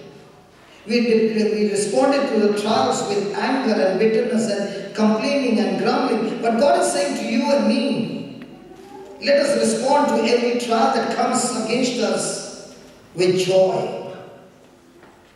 And that's what James 1:2 says. Let us not pray to God to remove these trials, but let's pray to God, Lord, give me wisdom, give me understanding in the midst of this trial, so that I can be victorious. Lord, you said, it is only when this patience has its perfect work in me, my life will change. Thank you, Jesus. Praise you, Jesus. Praise you, Jesus. All this time, Lord, I was avoiding the test. I was running away from the test. But today you have opened my eyes, Lord, that I need to take the test. And it's only when I take the test, I need to study for the test. And only when I pass the test, I'm able to go to the next class. I thank you, I praise you, Lord, for teaching me this truth. In Jesus' name. Amen. Amen. Amen. Praise the Lord. Praise the Lord. I'll end up with 2 examples. Praise God. Have you ever seen a butterfly? Okay, before a butterfly can become a butterfly, it's a caterpillar. A caterpillar is extremely ugly. It's a worm. It eats leaves. And when it has eaten leaves, there comes a time when it builds a cocoon, and inside the cocoon, there's a change that takes place from a worm to a butterfly. After a particular number of days, this butterfly, which is inside the cocoon, makes a hole in that cocoon, and the hole is extremely small compared to the size of a butterfly. It takes a long period of time that this butterfly can come out of that hole, and that process is extremely difficult. Now you're watching this butterfly come out of the hole. The wings are big, the hole is small, and that's why you feel pity for this butterfly, and you come with a blade, and you slowly make a cut on that hole, and you make the hole big. The butterfly is able to come out quickly. But do you think that butterfly will ever fly? Why not? Because God has designed for that butterfly to come out of that size of a hole, where it's going to use everything that it has, all the energy, all the strength to push itself forward to come out of that hole. And that's why when a butterfly is coming out of that hole, the body is extremely swollen. It's swollen with a particular liquid, which the butterfly uses at that time to press forward. The energy that it requires, it comes from that liquid.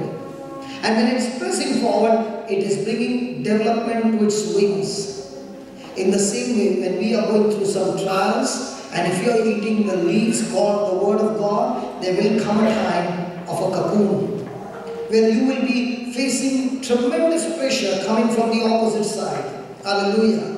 But you are still following the instruction of God, and there you find yourself a small hole, and you are saying, God, can you make the hole big? And He's saying, child, if I make the hole big, you will never learn, you will never get developed, you will never grow in your strength, and you will never be able to fly. And if a butterfly is not able to fly, it will die of starvation. In the same way, God is not going to make your hole big, but God is going to say, I want you to renew your mind on the Word of God, and stick to the Word of God, and keep on obeying the Word of God, keep on worshiping me, and worshiping me, and worshiping me. I will get you out of that hole, but when I get you out of that hole, one thing is sure, you will not be a caterpillar anymore. I will make you a butterfly.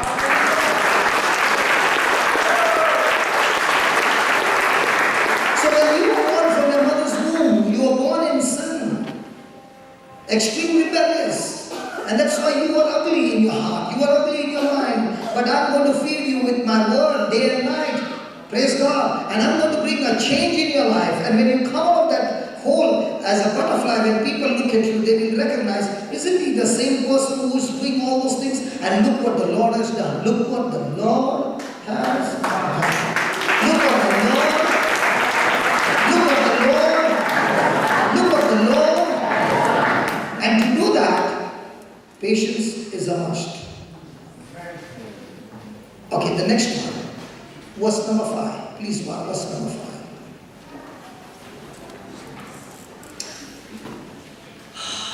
Thank you, Jesus. Now, did he say there is going to be a test? Did he say that in every trial that you go, consider it nothing but joy?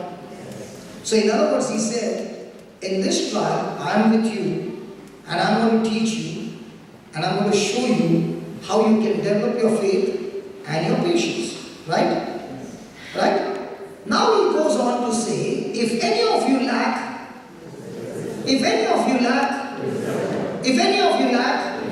what is wisdom? What is wisdom? Hey, knowledge is what you are receiving now. What is wisdom? Wisdom is wisdom. Ask all. Now, I got a problem.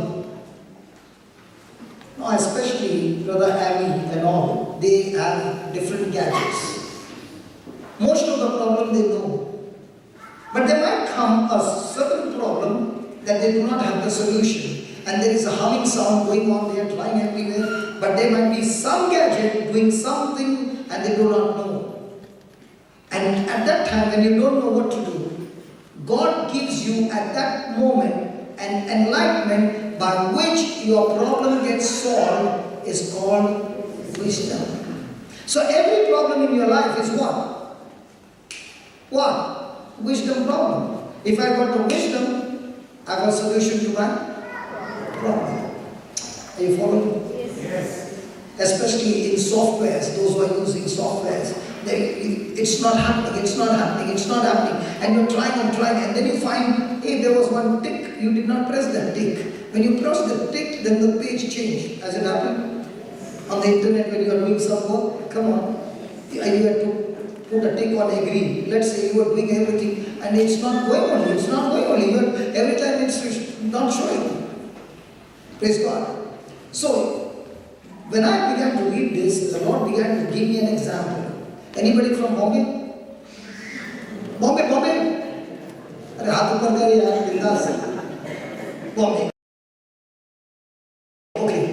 Those from Bombay, many a times when I was in standard 10th, at night, 10th standard, night, the 10th standard question paper would leak.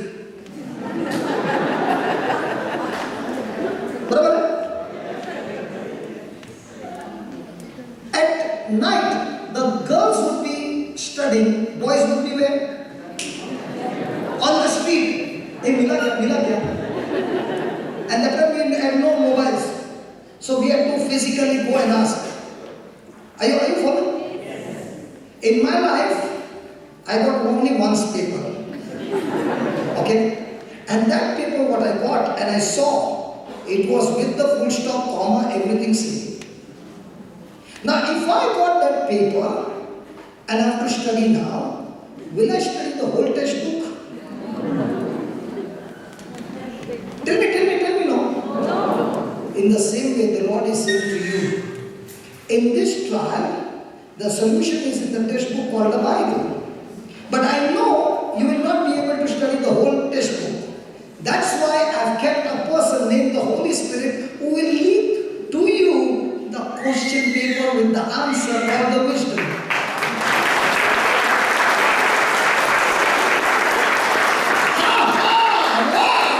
He's saying, listen, if you fail the test, doesn't matter. You come to me and ask of me for the wisdom. In other words, I will give you the answers to this problem that you are going through, and you take those answers and make a decision that I will answer those answers the way I tell you.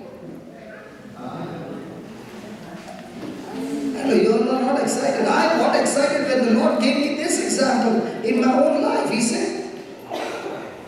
And it was a Marathi paper. Okay? I tell you, I got 75. Sorry? Copy ne mara. Paper mila. So when a preacher is coming and preaching to you, what is he doing? Giving you the question paper with the answers. When you are sitting with the word of God, what is the Lord giving you? Wisdom and saying, just follow these instructions.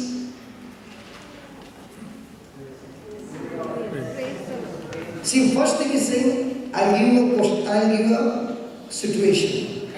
If you can't pass, don't worry. I will give you the answers also. Now, is there a problem? The problem is a problem, there is a problem that we don't want to study the answers. Hallelujah. Hallelujah. That's why what do?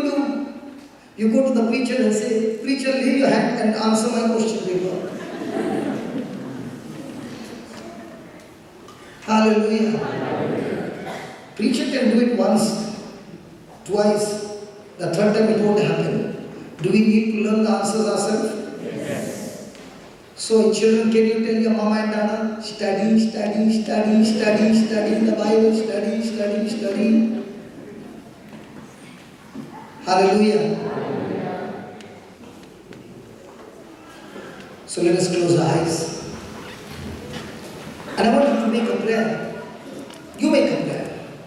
God has given us such beautiful revelation. Patience will give you three things. One, it will help you to mature. I finished only the first point. There are two more points, but I will surely finish them and post it on the YouTube. You can get it.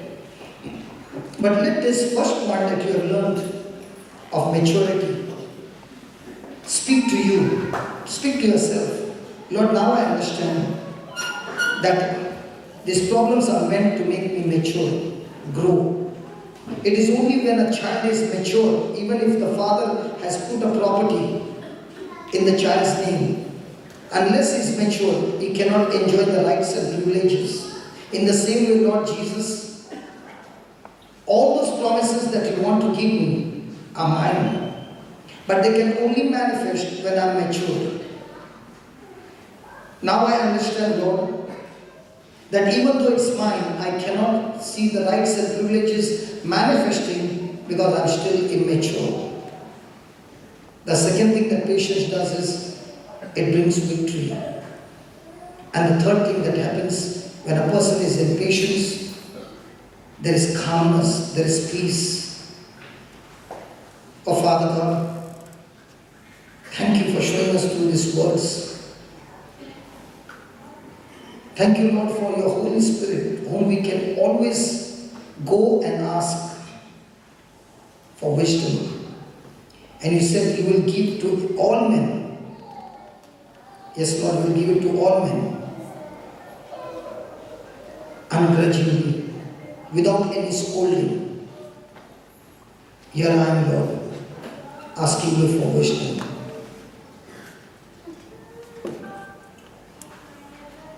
Lord, you know the kind of situations each one is going through. Bless everyone with wisdom.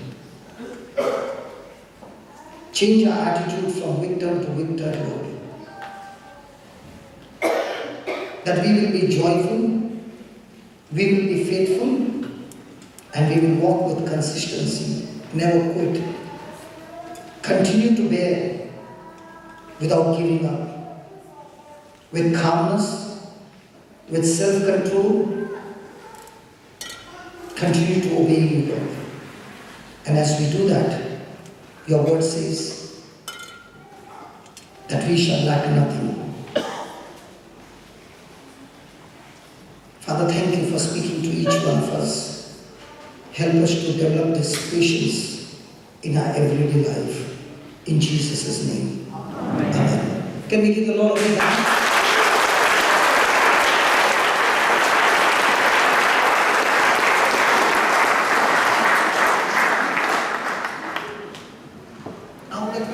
Praise God. Now that we know the meaning of the word worship, when we sing this song, can we sing with an understanding, please? Yes? And let's tell the Lord, Lord, those areas that are obstructing me from worshiping you, I ask you, Lord, to destroy them, take them out of my life, which are displeasing to you. Amen? Amen. Let's close our eyes. The words are very easy.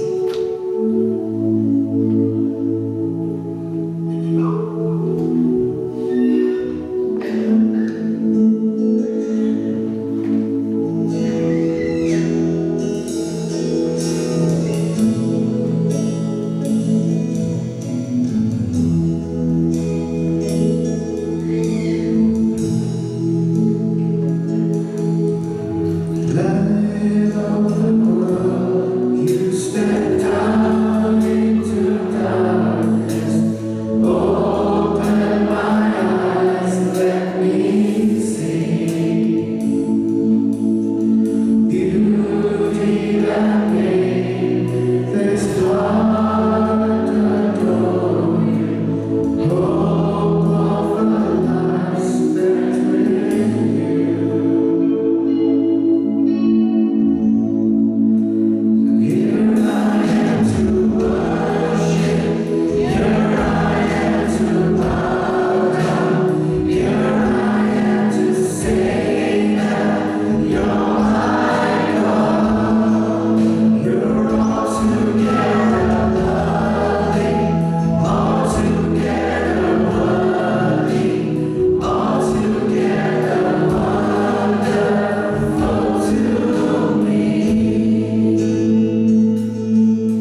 I'm not able to worship you.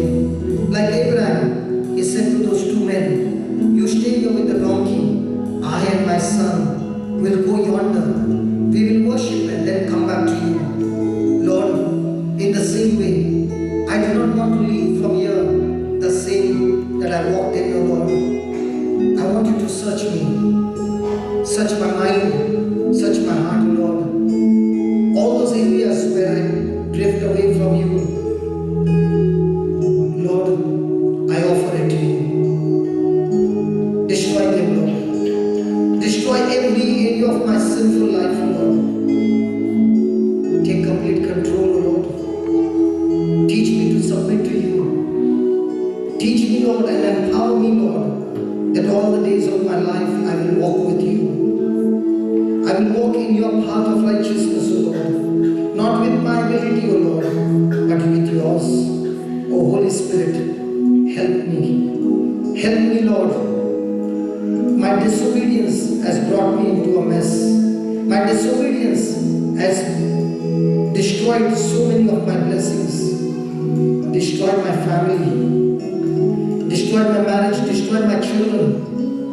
Lord, here I am, repenting, Lord, repenting. Please intervene in my life, Lord Jesus.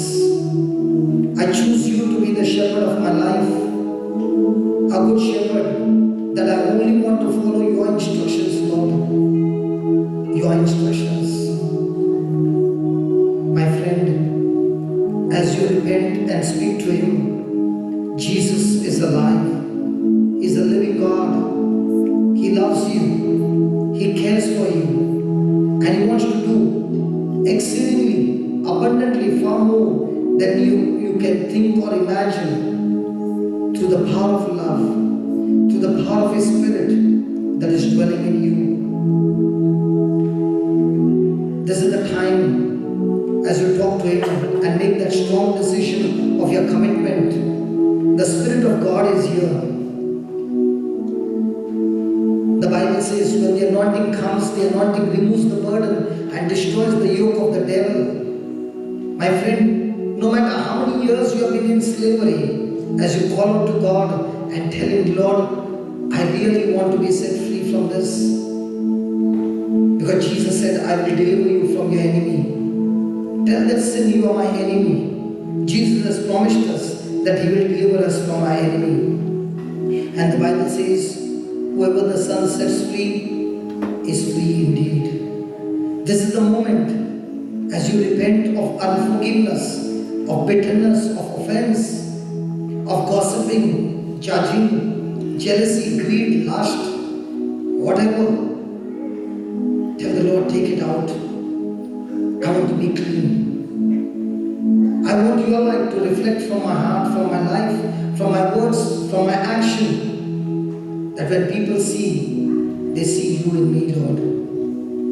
I've been extremely lazy, Lord, wasting my time in things that are not of your kingdom. This evening, O Lord, please help me. I want to worship you. I want to worship you not with my emotions, not with my feelings, Lord. Like you said to the Samaritan woman, true worshippers worship you in spirit and in truth. I want to worship you by being obedient to your word, O Lord. Here I am. Here I am, Lord. Here I am.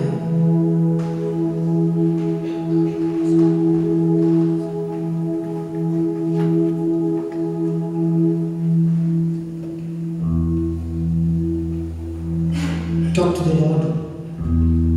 Don't open your eyes. This is the time of healing. This is the time of deliverance. The Bible says, as you think in your heart, so it is. The Bible says, as you believe, so shall it be. Believe that the Spirit of God is here with his fire. He has destroyed those bondages. He has destroyed those curses. He has destroyed that slavery in your life, and he has set you free. And with that freedom, give everything to the Lord and tell him, Lord, from now on I no longer live my life for myself, but I live my life for you. Lord Jesus, what do you want me to do for you? I give it all to you.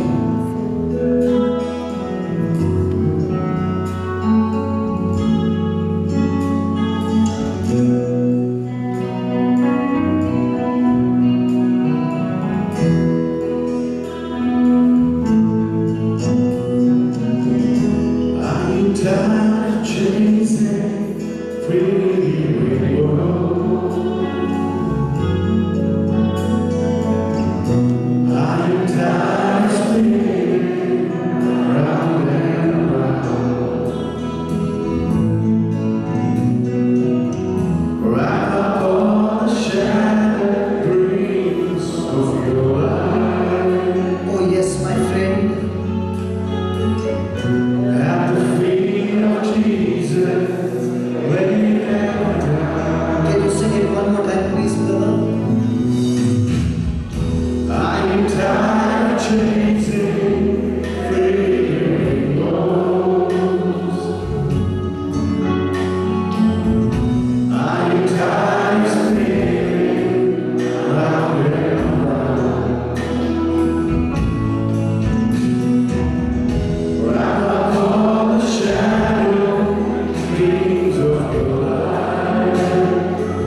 and how many of you are going to work for patience?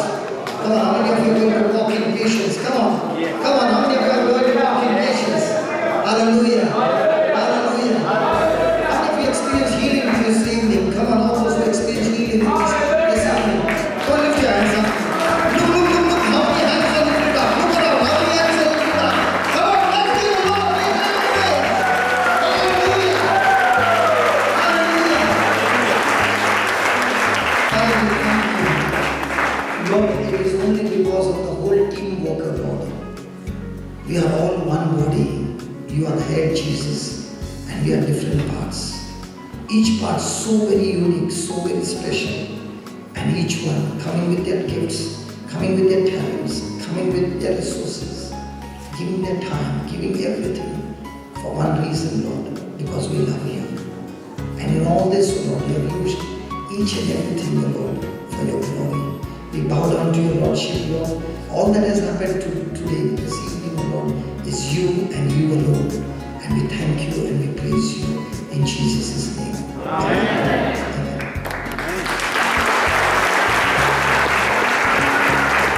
Hallelujah. Okay, one request. Will you keep us in prayer? This month we are going to Africa again, to Uganda. And this time the crowd is about 90,000 people.